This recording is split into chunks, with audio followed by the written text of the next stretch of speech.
Hello friends, welcome to my channel study for you. So guys, आज के इस video में मैं आपको पहले क्लियर कर दूं, आज जो आपका कोई भी एनटीपीसी का एग्ज़ाम नहीं है।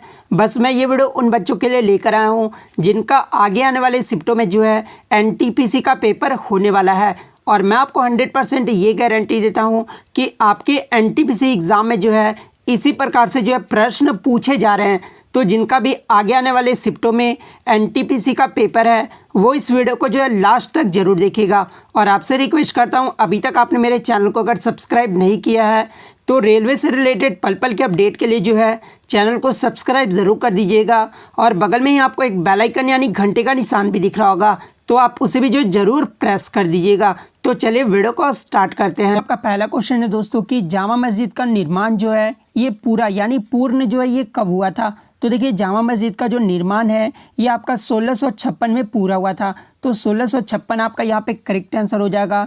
बात कर ले जामा मस्जिद का निर्माण जो है शुरुआत कब की गई थी, तो 1650 में इसकी शुरुआत की गई थी। तो ये भी आपको याद रखना है। और जामा मस्जिद का जो निर्माण है वो शाहजहाँ के द्वारा शुरू करवाया गया था, तो ये भी आपको याद रखना है। और जामा मस्जिद है कहाँ पर, तो ये दिल्ली में स्थित है, तो ये भी आपको याद रखना है। और अन्य स्मारक के बारे में जान लेते हैं दोस्तों, जहाँ से आपके प्रश्न पूछे जा सकते हैं। रेड फोर्ट का जो है निर्माण कब हुआ था, तो देखिए रेड फोर्ट का जो निर्माण है ये आपका 1639 में इसकी शुरुआत हुई थी और ख़त्म जो हो गया था वो 1648 में हुआ था, तो ये भी आपको याद रखना है। ताजमहल का जो निर्माण शुरू हुआ था वो 1632 में हुआ था और ये पूर्ण कब हुआ था, तो 1653 में हुआ था, तो ये भी आपको याद रखना है। इंडिया गेट की जो निर्माण की शुरुआत हुई थी वो 1921 में हुआ था और ये पूर्ण 1931 में हो गया था, तो ये भी आपको याद रखना है। गेटवे ऑफ इंडिया की जो शुरुआत है वो 31 मार्च 1913 को हुआ था और ये जो पूर्ण है ना ये 1924 को हुआ था, तो ये भी आपको याद रखना है। नेक्स्ट क्वेश्चन आपका यहाँ पे दोस्तों कि अलीगढ़ मुस्लिम यूनिवर्सिटी की जो स्थापना है ये किसने की थी। तो देखिए, अलीगढ़ मुस्लिम यूनिवर्सिटी की जो स्थापना है ये सर सैयद अहमद खान के द्वारा किया गया था, तो सर सैयद अहमद खान आपका यहाँ पे करेक्ट आंसर हो जाएगा। बात कर ले इसकी स्थापना कब की गई थी, तो 1875 में किया गया था। और अलीगढ़ मुस्लिम यूनिवर्सिटी का जो पहले नाम था वो मोहम्मदन एंग्लो ओरिएंटल कॉलेज है, ठीक है। कभी कभी एग्जामिनर क्या करता है, आपको क्वेश्चन घुमाकर पूछता है कि मोहम्मदन एंग्लो ओरिएंटल कॉलेज की जो है स्थापना किसके द्वारा की गई है, तो फिर आपका जो है सर सैयद अहमद खान ही आपका करेक्ट आंसर होगा। और कब किया गया था, तो ये 1875 में किया गया था। तो आपको कंफ्यूज नहीं होना है क्योंकि अलीगढ़ मुस्लिम यूनिवर्सिटी का जो पहले नाम था ना वो मोहम्मदन एंग्लो ओरिएंटल कॉलेज था। और ये अलीगढ़ मुस्लिम यूनिवर्सिटी कब बना था, तो ये 1920 में बना था, ठीक है। तो ये भी आपको याद रखना है।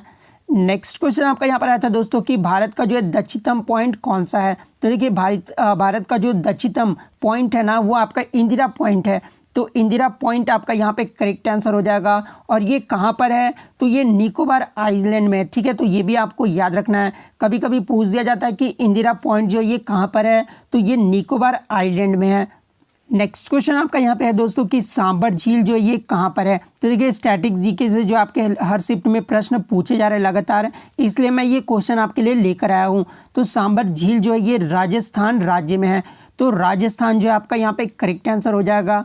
अन्य झील के बारे में देख लेते हैं कहाँ कहाँ पर है। तो देखिए, डल झील जो है और बैरीना उलर झील जो है, मानसबल झील, नागिन झील, शेषनाग झील, अनंतनाग झील जम्मू कश्मीर में है ये सब, ठीक है। जितने भी नाग वाले झील है ना ये आपके जम्मू कश्मीर हैं। उसके बाद बात कर लेते हैं लुनकरसनल झील, जयसमंद झील, ठीक है, राजसमंद झील, पिझौला झील, सांबर झील, छिड़वाना झील, फतेह सागर झील, ये सब जो है राजस्थान राज्य में है, तो ये भी आपको याद रखना है। उसके बाद बात कर लेते हैं जितने ताल वाले झील है ना वो उत्तराखंड में है, जैसे कि सातालाल झील, नैनीताल झील, राक्षसलाल झील, ठीक है, पंचपोड़ी झील, खुरपाताल झील, ये सब जो है आपके उत्तराखंड राज्य में है। तो ये सारे झीलों का नाम जो आपको याद रखना है और ये भी रखना है कि कहाँ पर जो ये किस राज्य में है। नेक्स्ट क्वेश्चन आपका यहाँ पे दोस्तों कि न्यूटन के गति के जो है प्रथम नियम को क्या कहते हैं। तो देखिए, न्यूटन के गति के प्रथम नियम को जो है ये आपका जड़त्व का नियम कहा जाता है, जिसको जो इंग्लिश में जो है लॉ ऑफ इनर्शिया कहा जाता है। तो जड़त्व का नियम आपका यहाँ पे करेक्ट आंसर हो जाएगा। बात कर ले गति के द्वितीय नियम को जो है क्या कहा जाता है, तो ये संवेग का नियम कहा जाता है, यानी लॉ ऑफ मोमेंटम कहा जाता है। गति के तीसरे नियम को क्या कहा जाता है? तो क्रिया प्रतिक्रिया का जो नियम कहा जाता है। तो ये सारे फैक्ट जो आपको याद रखना है। नेक्स्ट क्वेश्चन आपका यहाँ पे दोस्तों कि चींटी के डंक में जो है कौन सा अम्ल होता है? तो देखिए चींटी के डंक में जो है यह आपका फॉर्मिक अम्ल होता है। तो फॉर्मिक एसिड जो है आपका यहाँ पे करेक्ट आंसर हो जाएगा। और फॉर्मिक एसिड का जो अन्य नाम यानी IUPAC जो नेम होता है ना, वो मेथेनोइक एसिड होता है। तो ये भी आपको याद रखना है। नेक्स्ट क्वेश्चन आपका यहाँ पे दोस्तों कि 2011 की जनगणना में जो भारत का सेक्स रेशियो यानी प्रति 1000 पुरुष पर जो है महिलाओं की संख्या कितनी है? तो देखिए 2011 की जनगणना के अकॉर्डिंग जो भारत का लिंगानुपात रहा है वो 943 रहा है। तो 943 आपका यहाँ पे करेक्ट आंसर हो जाएगा। बात कर ले लिंगानुपात में सबसे ज़्यादा जो है राज्य कौन सा है? तो ये आपका केरल राज्य है। आप यहाँ पे देख सकते हैं 1084 है। और बात कर ले यूटी में कौन है? तो पुडुचेरी है। ठीक है, यहाँ पे जो 1037 लिंगानुपात है। तो ये भी आपको याद रखना है। बात कर ले सबसे कम लिंगानुपात वाला राज्य कौन सा है? तो ये भी आपको याद रखना है कि सबसे कम लिंगानुपात वाला जो राज्य है ना वो हरियाणा है। यहाँ पे 879 है। ठीक है, और यूटी की बात कर ले तो दमन एंड दीव है। ठीक है, तो यहाँ पे जो है 618 है। तो ये भी आपको याद रखना है। और ये कभी कभी एग्जाम में क्वेश्चंस पूछा जाता है दोस्तों कि 2001 में जो है आपका लिंगानुपात कितना रहा था? ठीक है, तो 2001 में जो लिंगानुपात रहा था ना वो 933 रहा था। तो ये भी आपको याद रखना है। सॉरी, यहाँ पे 2001 होगा। ठीक है, 2001 में जो लिंगानुपात भारत का रहा था वो 933 रहा था। और TCS द्वारा एक क्वेश्चन यहाँ से और भी पूछा जाता है दोस्तों कि 2001 से जो है लेकर 2011 तक कितने लिंगानुपात की जो वृद्धि हुई है? तो देखिए 2001 में जो है 933 था। ठीक है, और 2011 में जो आपका 943 रहा है। तो 10 की जो है वृद्धि हुई है। तो ये भी आपको याद रखना है। नेक्स्ट क्वेश्चन आपका यहाँ पे दोस्तों कि भौतिकी में जो है किसको 2 बार नोबेल प्राइज़ मिला है? तो देखिए ये हर बार TCS द्वारा ये प्रश्न पूछा जाता है। तो देखिए भौतिकी में जो 2 बार नोबेल प्राइज़ मिला है ये जॉन बर्डिन को दिया गया है। कब कब दिया गया? तो ये 1956 में दिया गया है और 1972 में दिया गया है। तो जॉन बर्डिन जो आपका यहाँ पे करेक्ट आंसर हो जाता। अन्य फैक्ट के बारे में जान लेते दोस्तों। देखिए यहाँ पे अब तक जो है 4 व्यक्तियों को जो है 2 बार नोबेल प्राइज़ दिया जा चुका है। एक तो मैडम क्यूरी को दिया गया, एक बार फिजिक्स के क्षेत्र में और एक बार केमिस्ट्री के क्षेत्र में दिया गया है। कब कब? तो 1903 में दिया गया था और 1911 में इन्हें दिया गया था। और ये भी क्वेश्चन पूछा जाता है दोस्तों कि नोबेल प्राइज़ जीतने वाली प्रथम महिला कौन थी? तो ये मैडम क्यूरी थी। तो ये भी आपको याद रखना है। और जॉन बर्डिन को जब फिजिक्स में 2 बार नोबेल प्राइज़ दिया गया है, जो कि आपका क्वेश्चन आपका आज दिया हुआ है। ठीक है, उसके बाद बात कर लेते हैं केमिस्ट्री के क्षेत्र में जो है 2 बार नोबेल प्राइज़ किसको दिया गया है? तो ये फ्रेडरिक सेंगर को दिया गया है। कब कब दिया गया? तो 1958 और 1980 को दिया गया। तो ये भी आपको याद रखना है। उसके बाद लिनस पॉलिंग को जो है 2 बार नोबेल प्राइज़ दिया गया है। एक बार तो केमिस्ट्री के क्षेत्र में दिया गया है और एक बार शांति के क्षेत्र में दिया गया है। तो ये भी आपको याद रखना है। और यहाँ से एक क्वेश्चन और बनता है दोस्तों आपके एग्जाम में कि शांति का पुरस्कार जो है 3 बार किसे दिया गया है? तो देखिए शांति के क्षेत्र में जो 3 बार नोबेल पुरस्कार है ये international committee of red cross को जो है दिया गया है। कब कब? तो 1917, 1944 और 1963। ये 3 बार जो है आपका international committee of red cross को जो है शांति का पुरस्कार दिया गया है। तो ये भी आपको याद रखना है। नेक्स्ट क्वेश्चन आपका यहाँ पे दोस्तों कि प्रोजेक्ट टाइगर की शुरुआत जो है ये कब हुई है? तो देखिए प्रोजेक्ट टाइगर की जो शुरुआत है ना ये आपका 1973 में हुआ है। तो 1973 आपका यहाँ पे करेक्ट आंसर हो जाएगा। और इसके जो फर्स्ट डायरेक्टर थे प्रोजेक्ट टाइगर के वो कैलाश संखाला थे। तो ये भी आपको याद रखना है, कभी कभी एग्जाम में पूछ दिया जाता है। उसके बाद अन्य फैक्ट की बात कर ले दोस्तों तो वर्तमान में जो है 50 टाइगर रिजर्व हैं। तो ये भी आपको याद रखना है जो कि 17 स्टेट में फैला हुआ है। नेक्स्ट बात कर लेते हैं सबसे बड़ा बाघ अभयारण्य कौन सा है? तो ये नागार्जुन सागर है। ये भी आपको याद रखना है। और महाराष्ट्र के जो पेंच टाइगर रिजर्व है ना ये सबसे न्यूनतम है। तो ये भी आपको याद रखना है। उसके बाद यहाँ से एक क्वेश्चन और पूछा जाता है कि सबसे ज़्यादा टाइगर जो है ये किस राज्य में पाया जाता है? तो देखिए सबसे ज़्यादा जो टाइगर है ना ये मध्य प्रदेश में पाया जाता है। ठीक है, मध्य प्रदेश में जो आपका कितना तो 526 है और कर्नाटक सेकंड नंबर पे आता है। कभी कभी बच्चे जो कंफ्यूज होते हैं और कर्नाटक को मार देते हैं। तो मैं आपको बता दूं कि सबसे ज़्यादा जो टाइगर है ना वो आपका मध्य प्रदेश राज्य में पाया जाता है और सेकंड नंबर पे जो आपका कर्नाटक है। तो आपको कंफ्यूज नहीं होना है। नेक्स्ट क्वेश्चन आपका यहाँ पे दोस्तों कि RBI की जो स्थापना है ये कब हुई है? तो देखिए RBI का जो फुल फॉर्म होता है वो रिजर्व बैंक ऑफ इंडिया होता है। ठीक है, और इसकी जो स्थापना है ना ये 1 अप्रैल 1935 को हुआ है। तो 1 अप्रैल 1935 जो है आपका यहाँ पे करेक्ट आंसर हो जाएगा।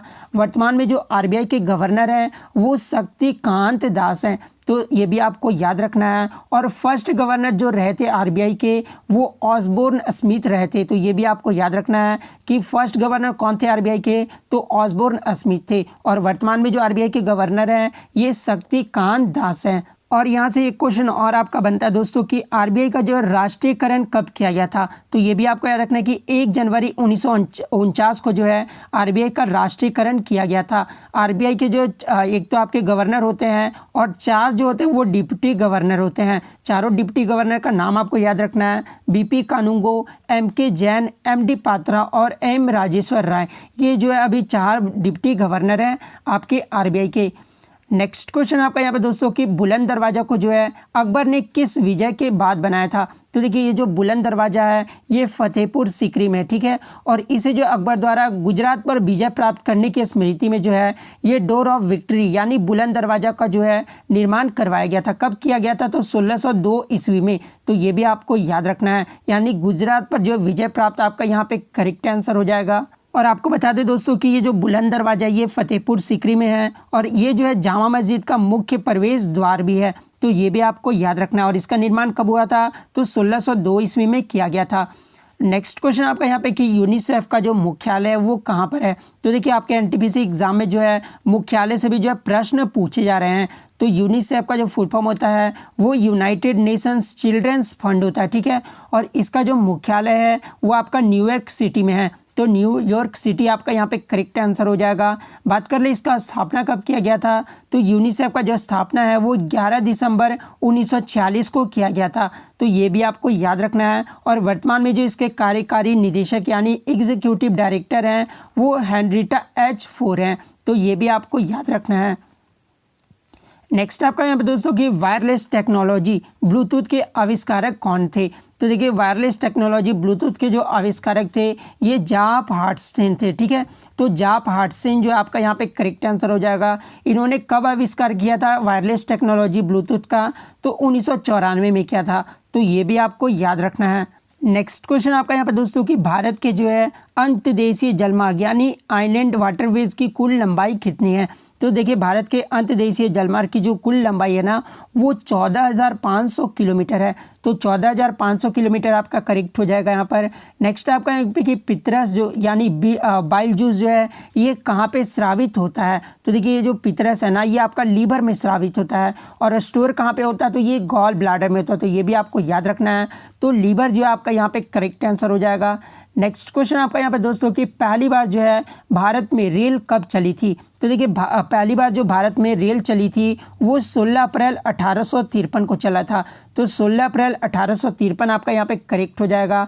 कहाँ से कहाँ तक चला था, तो ये बॉम्बे और थाने के बीच चला था। कितने किलोमीटर चला था, तो ये 34 किलोमीटर चला था, तो ये भी आपको याद रखना है। और विश्व में जो प्रथम रेल चला था वो कब चला था, तो ये 1825 ईस्वी में चला था। कहाँ पर, तो ये इंग्लैंड में चला था। और आपको कमेंट करके जवाब देना है दोस्तों कि भारतीय रेल का जो राष्ट्रीयकरण कब हुआ था, ये जो है कमेंट करके आपको ज़रूर जवाब देना है। मैं भी देखना चाहता हूँ कि आपकी एनटीपीसी की जो तैयारी है वो कैसी चल रही है।